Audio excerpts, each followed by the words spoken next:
നമസ്കാരം. ഓട്ടപ്രദർശനത്തിലേക്ക് എല്ലാ പ്രേക്ഷകർക്കും സ്വാഗതം. പാകിസ്ഥാന്റെ കരസേനാ മേധാവി ജനറൽ അസിം മുനീർ, അതായത് ഓപ്പറേഷൻ സിന്ദൂറിന് ശേഷം അദ്ദേഹം ഫീൽഡ് മാർഷലാണ്. കഴിഞ്ഞ ദിവസം ഇന്ത്യയുടെ കരസേനാ മേധാവി ഉപേന്ദ്ര ദ്വിവേദി ഒരു കാര്യം പറഞ്ഞിരുന്നു. അതായത് ഇന്ത്യയാണ് ഈ ഓപ്പറേഷൻ സിന്ദൂറിൽ മേൽക്കൈ നേടിയത്. ഈ സംഘർഷത്തിൽ വിജയിച്ചത് ഇന്ത്യയാണ്. പാകിസ്ഥാന് ഒന്നും ചെയ്യാൻ കഴിഞ്ഞില്ല എന്ന് മാത്രമല്ല, പാകിസ്ഥാന് ശക്തമായ തിരിച്ചടികൾ നേരിടേണ്ടി വന്നു, വലിയ നാശനഷ്ടങ്ങൾ സഹിക്കേണ്ടി വന്നു. എങ്ങനെയെങ്കിലും വെടിനിർത്താനായി ഇന്ത്യ മഹാരാജ്യത്തിന് മുന്നിൽ വീണ് കേണ് അപേക്ഷിക്കേണ്ടി വന്നു പാകിസ്ഥാന്. പക്ഷേ എന്നിട്ടും പാകിസ്ഥാനിലെ ജനങ്ങൾ അവിടെ യുദ്ധവിജയം ആഘോഷിക്കുകയാണ്. ഈ പരാജയത്തെ എങ്ങനെയാണ് പാകിസ്ഥാൻ വലിയ വിജയമായി മാറ്റിയത് എന്നാണ് അദ്ദേഹം പറഞ്ഞത്. അതായത് അസിം മുനീറിന് 4 നക്ഷത്രങ്ങൾ മാത്രമേ ഉണ്ടായിരുന്നുള്ളൂ. ഒരു നക്ഷത്രം കൂടി കൂട്ടിക്കൊടുത്തുകൊണ്ട് അദ്ദേഹത്തെ ഒരു 5 സ്റ്റാർ ജനറൽ ആക്കുന്നു, ഫീൽഡ് മാർഷലാക്കി പ്രൊമോട്ട് ചെയ്യുന്നു. അങ്ങനെ നോക്കുമ്പോൾ പാകിസ്ഥാനിലെ ജനങ്ങൾ നോക്കുമ്പോൾ തങ്ങളുടെ കരസേനാ മേധാവി ഈ യുദ്ധത്തിന് ശേഷം പ്രൊമോട്ട് ചെയ്യപ്പെട്ടിരിക്കുന്നു എന്ന് പറഞ്ഞാൽ യുദ്ധം ഞങ്ങൾ വിജയിച്ചിരിക്കുന്നു. അങ്ങനെയാണ് പാകിസ്ഥാൻ അവിടെ ഒരു റോങ് നറേറ്റീവ് ഉണ്ടാക്കിയത് എന്നാണ്. എന്തായാലും ഫീൽഡ് മാർഷൽ ആയതിനു ശേഷം വെറും പട്ടാളക്കാരനോ പട്ടാള മേധാവിയോ അല്ല, പാകിസ്ഥാൻ ഭരിക്കുന്ന ഒരു ശക്തനായ നേതാവായി മാറിയിരിക്കുകയാണ്, രാഷ്ട്രത്തലവനായൊക്കെ മാറിയിരിക്കുകയാണ്. അദ്ദേഹം വിദേശ രാജ്യങ്ങൾ സന്ദർശിച്ചു. ആദ്യം അമേരിക്ക സന്ദർശിക്കുന്നു, ഡൊണാൾഡ് ട്രംപിനോടൊപ്പം ഉച്ചഭക്ഷണം കഴിക്കുന്നു, അതെല്ലാം നമ്മൾ കണ്ടതാണ്. ഇപ്പോൾ വീണ്ടും അദ്ദേഹം അമേരിക്ക സന്ദർശിച്ചു കൊണ്ടിരിക്കുകയാണ്. അമേരിക്ക സന്ദർശിക്കുമ്പോൾ പണ്ട് നരേന്ദ്രമോദിയൊക്കെ ലോകരാജ്യങ്ങൾ സന്ദർശിക്കുമ്പോൾ, പണ്ടല്ല ഇപ്പോഴും അതുതന്നെയാണ്, അവിടുത്തെ ഇന്ത്യൻ ഡയസ്പോറയെ കണ്ട് അഭിസംബോധന ചെയ്യുമായിരുന്നു. അദ്ദേഹം ആവേശോജ്വലമായ പ്രസംഗങ്ങൾ, ഇന്ത്യൻ രാജ്യം നേടിയ നേട്ടങ്ങളൊക്കെ അവിടെ വിവരിക്കുമായിരുന്നു. ആ രീതിയിൽ അതേ രീതി കോപ്പി അടിച്ചുകൊണ്ടാണ് ഇപ്പോൾ ജനറൽ അസിം മുനീർ അമേരിക്കയിൽ പോയി പാകിസ്ഥാൻ ഡയസ്പോറയെ കണ്ട് അവിടെ അവരെ അഭിസംബോധന ചെയ്ത് സംസാരിക്കുന്നത്. അങ്ങനെ സംസാരിക്കുമ്പോഴും അദ്ദേഹം കോപ്പി അടിച്ചത് വാജ്പേയിയുടെ ഒരു ഉദ്ധരണിയാണ്. അതായത് ഇന്ത്യയിൽ നിന്ന് US-ലേക്ക് ആളുകൾ കുടിയേറി പാർക്കുമ്പോൾ യഥാർത്ഥത്തിൽ ബ്രെയിൻ ഡ്രെയിൻ അല്ല സംഭവിക്കുന്നത്, ബ്രെയിൻ ഗെയിനാണ് എന്ന് വാജ്പേയി പറഞ്ഞിരുന്നു. അതേ വാക്യം അദ്ദേഹം ഇവിടെയും പറയുന്നുണ്ട്. അതുകൊണ്ട് പാകിസ്ഥാനിൽ നിന്ന് അമേരിക്കയിലേക്ക് കുടിയേറിയവർ പാകിസ്ഥാന് വലിയ വലിയ സഹായം ചെയ്യുന്നുണ്ട് എന്നാണ്. പാകിസ്ഥാൻ ഇപ്പോൾ സാമ്പത്തികമായി തകർന്ന നിലയിലാണ് എങ്കിലും ഭാവി ശോഭനമാണ് എന്നാണ് അദ്ദേഹം പറഞ്ഞു വയ്ക്കുന്നത്. കാരണം പാകിസ്ഥാനിൽ എണ്ണ നിക്ഷേപം കണ്ടെത്തിയിട്ടുണ്ടത്രേ. എവിടെയാണ് നിക്ഷേപം കണ്ടെത്തിയതെന്ന് അറിയില്ല, പക്ഷേ എണ്ണ നിക്ഷേപം കണ്ടെത്തിയിട്ടുണ്ട്.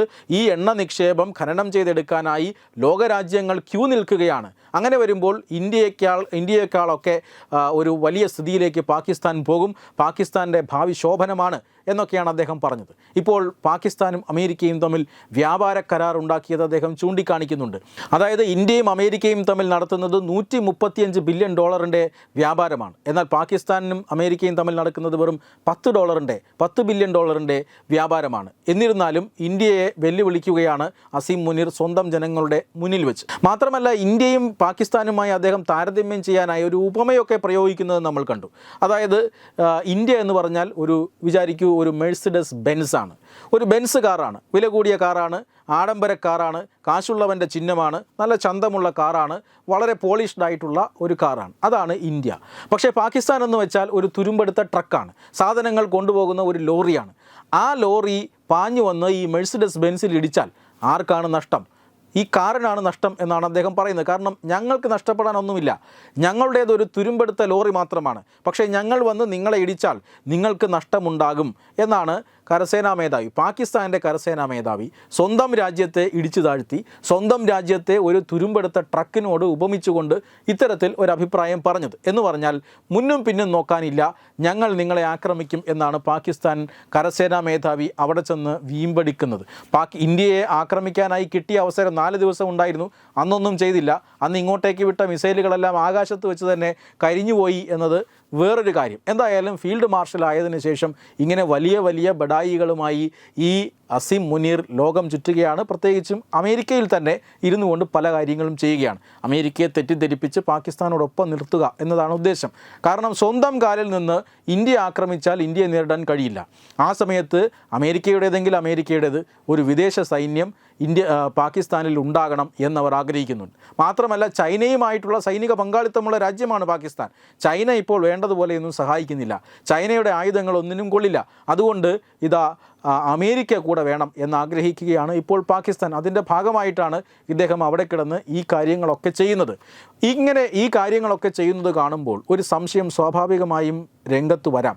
കാരണം പാകിസ്ഥാനിൽ തിരഞ്ഞെടുക്കപ്പെട്ട ഒരു സർക്കാരുണ്ട്, അവിടെ ഒരു പ്രധാനമന്ത്രിയുണ്ട്, പ്രസിഡൻ്റുണ്ട്, ക്യാബിനറ്റുണ്ട്, മന്ത്രിമാരുണ്ട്. ഇവരാണ് വിദേശ കാര്യങ്ങളടക്കമുള്ള ഇത്തരം കാര്യങ്ങൾ കൈകാര്യം ചെയ്യേണ്ടത്. അവിടെ പോയി ഈ പാകിസ്ഥാൻ ഡയസ്പോറയെ അഭിസംബോധന ചെയ്യേണ്ടത് അവിടുത്തെ പ്രധാനമന്ത്രിയോ പ്രസിഡൻ്റോ ഒക്കെയാണ്. അവരെയൊക്കെ മാറ്റി നിർത്തിയിട്ട് ഇങ്ങനെ ഇത്തരത്തിൽ കരസേനാ മേധാവി സംസാരിക്കുന്നുണ്ട് എങ്കിൽ എന്ത് മാറ്റമാണ് ഓപ്പറേഷൻ സിന്ദൂറിന് ശേഷം പാകിസ്ഥാനിൽ സംഭവിച്ചത്? ആ ഷഹബാസ് ഷെരീഫിനെയും കൂട്ടരെയും ഒതുക്കിക്കളഞ്ഞോ പാകിസ്ഥാനിൽ എന്നൊരു സംശയവും ചോദ്യവും കരസേനാ മേധാവിക്ക് നേരെ ഉയരുകയാണ്.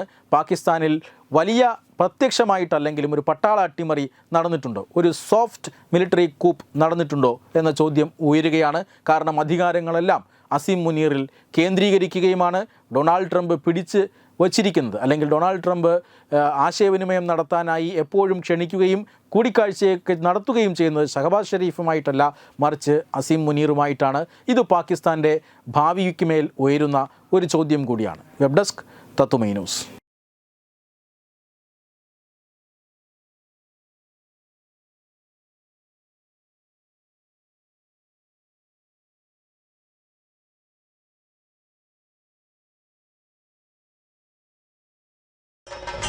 ഭാരതത്തിലെ അതിപ്രശസ്തമായ ക്ഷേത്രങ്ങളിലേക്ക് മലയാളം ന്യൂസ് നെറ്റ്വർക്ക് സംഘടിപ്പിക്കുന്ന ആധ്യാത്മിക യാത്രകൾ.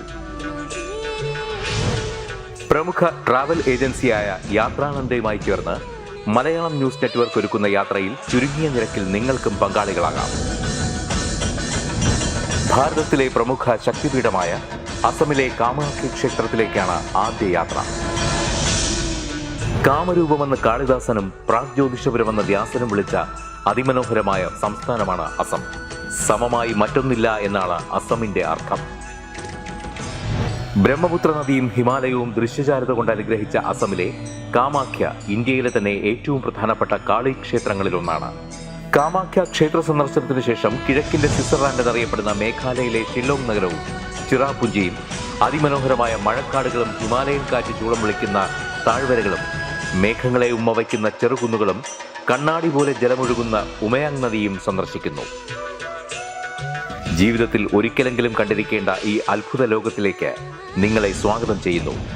വിമാന ടിക്കറ്റും ചിലവുകളും ഉൾപ്പെടെ 65,000 രൂപ ചിലവ് വരുന്ന ഈ പാക്കേജ് 59,000 രൂപയ്ക്ക് മലയാളം ന്യൂസ് നെറ്റ്വർക്ക് നിങ്ങൾക്ക് ലഭ്യമാക്കുന്നു.